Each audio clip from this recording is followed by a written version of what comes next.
د رمضان میاش اغه میلمه اغه قدردان میلمه روان دی یو څو ورځو کې او د انسان خوش قسمتي چې الله سبحانه تعالی دغه په ژوند کې روزه راولي نو دی ګران میلمه ته مؤمنان ډېر په شوق باندې انتظار کوي او ډېر دې ته تږي نو هغوی دې میاشتې ته په انتظار وي لکه څنګه چې سلف صالحین د دین مشرانو شپږ میاشتې به هغوی دعا غوښته چې یا الله روژه موږ ته راورسوي او موږ ورته ورسوي دا کومه میاشتې را روانه ده دې ته د رمضان میاشت وایي او الله سبحانه وتعالی په قرآن کې دې دا نوم ذکر کړی شهر رمضان الذي انزل فيه القرآن د الله سبحانه وتعالی حکمت ته ده چې بعض ځایونه د بعضو نه غوره کړي دي بعض زمانې د بعض زمانونو غوره کړي بعض وختونه د بعضو وختونو نه غوره کړي بعض میاشتې د بعضو نه غوره کړي بعض انسانان د بعضو نه غوره کړي نو په میاشتو کې غوره میاشت هغه کومه ده رمضان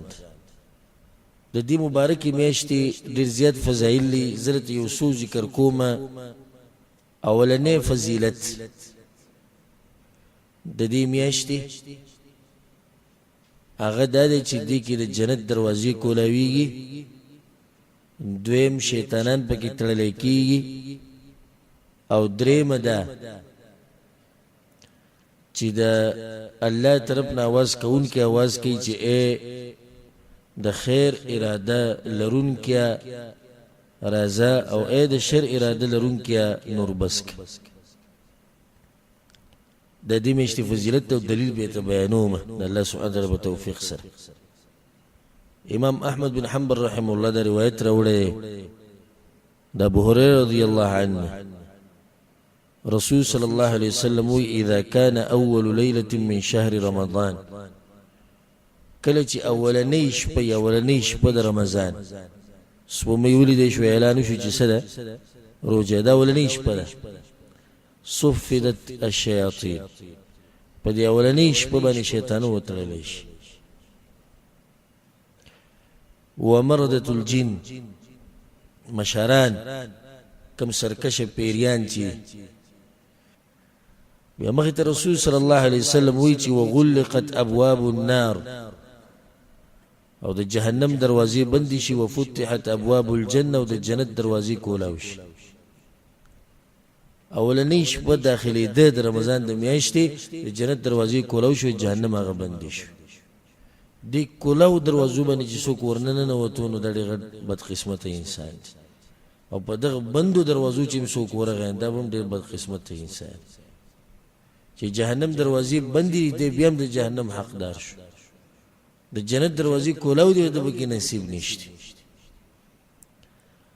بل رسول سموي چې ویناده مناد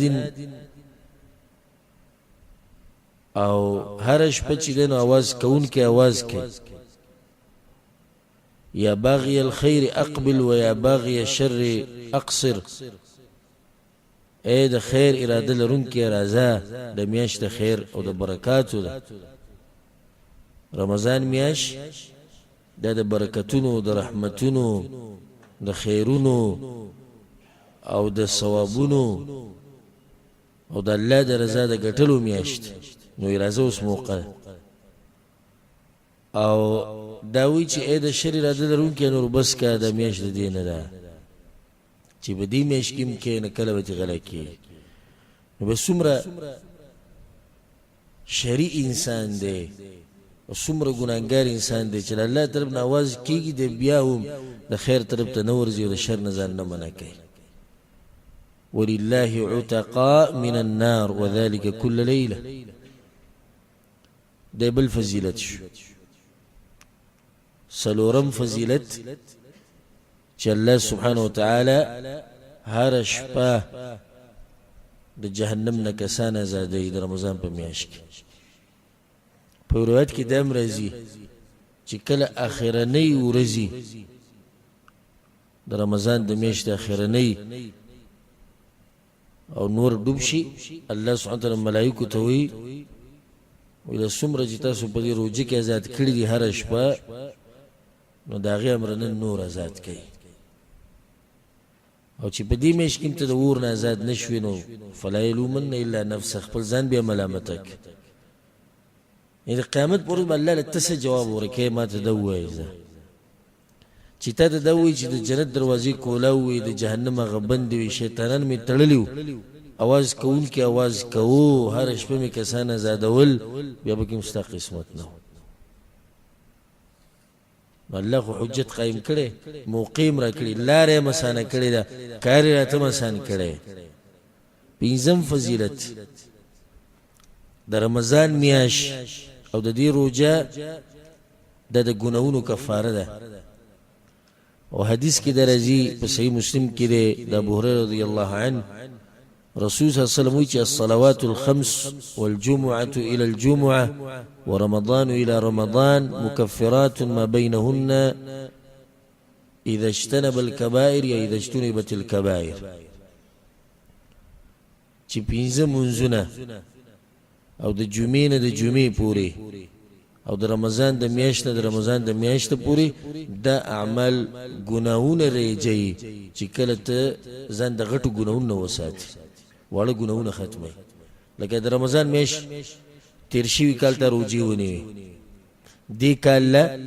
بیا دې روجې ونیوي، په دې منځ کې چې دا 11 میاشتې دي د دې د واړه ګناهونه ته الله دې رجوع درسه بخښي. رمضان میاشت د فضیلت. شپږم فضیلت او غټ فضیلت په دې میاشت کې قرآن نازل شوی. دا فضیلت نه بل وخت سره شته نه بل میاشت سره شته. هغه میاشت چې رڼا راغلی د اسمانونو نه دې ځمکې ته، او هغه میاشت چې وحی د رب العالمین راغلی دی ځمکې ته، هغه په دې میاشت کې. ذکر الله سوی شهر رمضان الذي انزل فيه القرآن. رمضان میاشت الله وی بدی کې نازل شوی د قرآن. و د یو فضیلت کافی ده که نه کافی؟ د یو پوره دی. نو دې ته ویل کېږي شهر القرآن. او د روژه او قرآن د یو بل سره تړلی شوي د فایدې د ساتي. رمضان مع القرآن، القرآن مع رمضان. رمضان میاشت به تیرې د قرآن سره، او قرآن کې به لګیایي د رمضان په میاشت کې. ځکه به علماء کرامو دین مشرانو غرد محدثین غرد علماء هغه به ټول درسونه بند کړو په روژه کې، صرف په قرآن درس یا قرآن تلاوت یا تفسیر یا هغې کې به لګیا. چا به تپوس کولی وي ځکه چې دا شهر القرآن دی، دې کې به صرف قرآن کې لګیا، بس تلاوت کوا، ترجمه یې زده کوا، تفسیر یې زده کوا، یا خلکو ته ښایه یا دوا، خو چې قرآن سره دې رابطه یي. اووم فضیلت چې دې میاشت کې الله سبحانه وتعالی دعاګانې قبلوي. امام احمد بن حنبل رحمه الله دا روایت راوړی چې لكل عبد منهم دعوة مستجابة. رمضان په میاشت کې الله دا خلق د جهنم نه آزادوي او د دوی دعاګانې قبلوي. نو دا د دعاګانو میاشت. اتم فضیلت په دې کې یو شپه ده چې هغې ته لیلة القدر ویلی کېږي، او هغه د 1000 شپو نه غوره ده. دا نه چې 1000 شپو په شان د 1000 شپو نه غوره ده. لیلة القدر خیر من 1000 شهر. په دغه شپه کې ملائک راکوزیږي د دنیا اسمان ته، او فیصلې کېږي د تقدیر، او تقدیر تقسیمیږي، او د الله رحمتونه راوریږي. او دغه یو شپه چې چا عبادت وکړي، لکه څو کاله چې عبادت وکړو، 83 کاله، تقریبا 83 کاله عبادت یې وکړو. نهم فضیلت رمضان په میاشت کې ثوابونه نیکیانې ډېرېږي. نو په دې میاشت کې چې څوک عمره وکړي لکه د چې حج وکړي. عبدالله بن عباس رضی الله عنهما روایت دی، او امام بخاری رحمه الله راوړی چې رسول صلی الله علیه وسلم یو زنانه ته وویل انصارو ما منعکی، ته څه شي منع کړی وي، زموږ سره به دې حج کړی وی که؟ ناغي وته خپل عذر بیان کو د سورلی نو رسول صلی الله علیه وسلم سیده فاذا كان رمضان د میاشت راشي اعتمري فيه نو بایکی عمروک فإن عمرة فيه تعدل حجه نو بدغی کی عمره دي سیده لکه حج کول او په روایت کې راځي چې حجة معي لکه ما سره چې حج دی وکړو او د رسول الله صلی الله علیه وسلم سره دی وکړو لسم فضیلت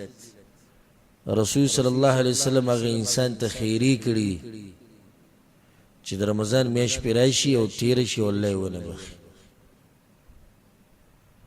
نو کعب بن عجر رضی الله عنه روایت ته امام حاکم رحم الله راوړی چې رسول صلی الله علیه وسلم د ملګرو ته د منبر راوړی هغوی منبر راوړو فلما ارتقى درجة قال آمين فلما ارتقى الدرجة الثانية قال آمين فلما ارتقى الدرجة الثالثة قال آمين أولاني بولي منو ختو آمين دوم بني آمين دريم بني آمين صحابة كرام يا رسول الله لقد سمعنا منك اليوم شيئا ما كنا نسمع ننسى مقنا اشنا خبره ووري مخكو تاجدي سنة يكري وجبريل لا غلو جبريل عليه السلام لا غلو او ما تدوي چې بعد من ادرك رمضان فلم يغفر له د الله د رحمتونو دی لري شي هغه کس چې کم کس رمضان میاشو مومي والله پکې ونه بخي وی موتی چې آمین نو ګوره خیری څوک کوي جبرئیل السلام آمین به څوک وي رسول سلام دې په قبلېدو کې بس شکی نشته پکې شک یو لسم فضیلت رمضان د میاشتې صدقه د غوره صدقه ده امام ترمذی دا روایت راوړی افضل الصدقه صدقه رمضان دولسم فضیلت چې الله سبحانه وتعالی په دې میاشت کې د اسلام د عظیم رکن په موږ لازم کړی د دې میاشتې فضیلت شو رمضان خو میاشت ده کنه په دې میاشت کې موږ څه کوو روجی نیسو نو روجه الله په دې میاشت کې به موږ لازم کړه د دلیل د دې میاشتې په فضیلت باندې ذکر رسول الله صلی الله علیه وسلم په صحیح بخاری صحیح مسلم کې د حدیث ته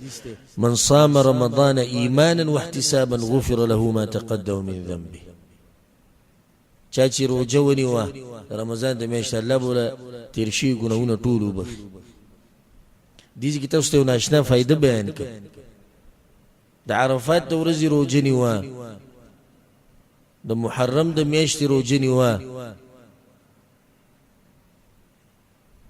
فضیلت دا دی چې تیر شوي کال د راتلونکي کال ګناه به وبخلی شي یا به د تیر شوي کال ګناهونه وبخلی شي خو دې ته ګوره چې د موږ سوچ نه دی کړی چې دې ځای کې رسول صلی الله علیه وسلم د تیر شوي ټول عمر ګناهونه وبخلی شي دغه روجې چې راشي موږ ډېر په جذبه کې یو خیال میگه د محرم د میاشت د روجه چې راشي او دغه د عرفات لکه د 2 کالو ګناه بخي او د 1 کال ګناه بخي دې کې د ټول تیر شي عمر ګناهونه ته بخي نو دې فضیلت دغه نه زیات ډېر لسم فضیلت په دې میاشت کې د شپې مونږ کول لای خاص فضیلت من قام رمضان